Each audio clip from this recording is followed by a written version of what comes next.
Apa sekarang posisi Nahdlatul Ulama yang dibangun oleh Syekhuna Kiai Hasyim Asy'ari dan para ulama di masanya?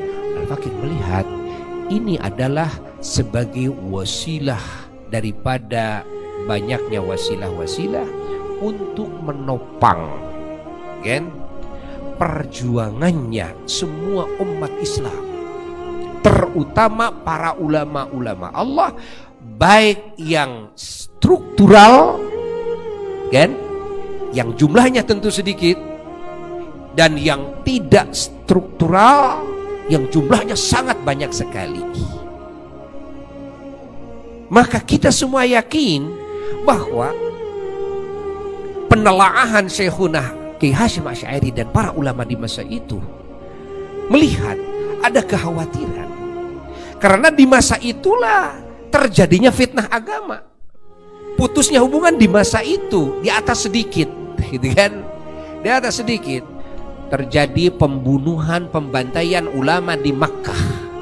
Di masa siapa? Di masa Kiai Hasyim, kan? Situs-situs, kan?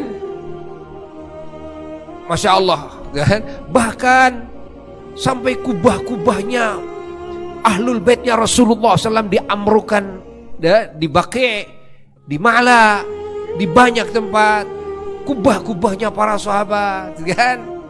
Itu dihancurkan. Di masa mana? Di masa Kiai Hasyim, kan?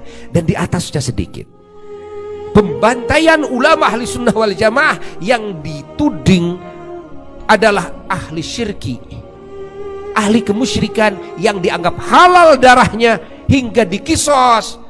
Hitungannya bukan 1-2 tapi ratusan ulama-ulama besar yang memang tidak akan mungkin bisa dilupakan, apalagi oleh anak cucunya sendiri, karena leluhurnya dikisos, kan? Gara-gara apa? Gara-gara dianggap bahwa ini ahli syirik, kan?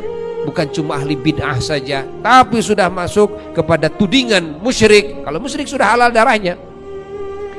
Nah, di masa itu sangatlah agung apa yang dicita-citakan dan apa yang diperjuangkan oleh Syekhuna Al-Mukarram Sahibul Maqam Al-Azim Kiai Haji Hasyim Asy'ari radhiyallahu ta'ala warḍah dan para ulama di masanya. Kekhawatiran ini karena saat itu menyebar ke berbagai pelosok, menyebar ke Yaman, menyebar ke Mesir, menyebar ke Suriah. Dan kita tahu sekarang di Mesir, kan, permasalahan kemarin, di Yaman permasalahan sampai sekarang, di Suriah permasalahan yang sekarang, di Irak. Dari mana itu? Dari pemikiran yang terputus tadi, dari sanad yang terputus, kan?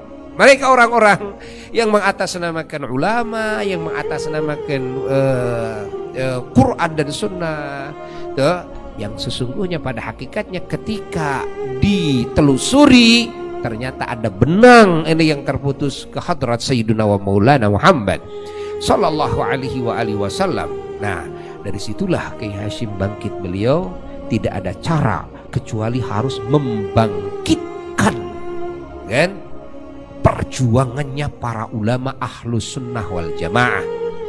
Nah, beliau lalu memilih, gitu kan, harus membuat satu wasilah di mana para ulama ahlus sunnah wal jamaah agar bangkit harus dibikin satu organisasi, ya.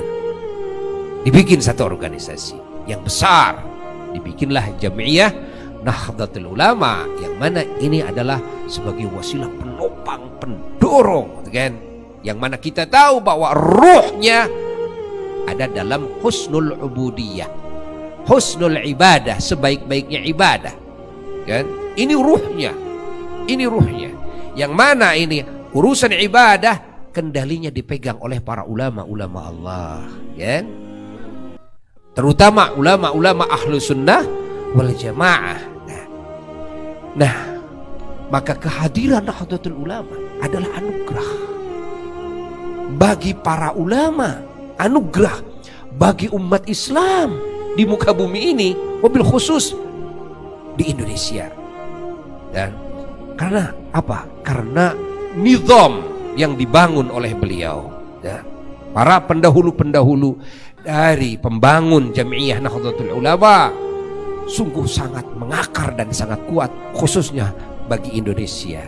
Sehingga Al-Fakir sering berandai-andai dan berbicara kepada para jamaah ya, dan umat Islam, andai kata tidak ada Jamiah Nahdlatul Ulama, sudah tidak tahu ya, bagaimana nasib kan manhaj Ahlus Sunnah wal Jamaah ini masih bisa mengakar atau sudah sirna dari Indonesia ini ya.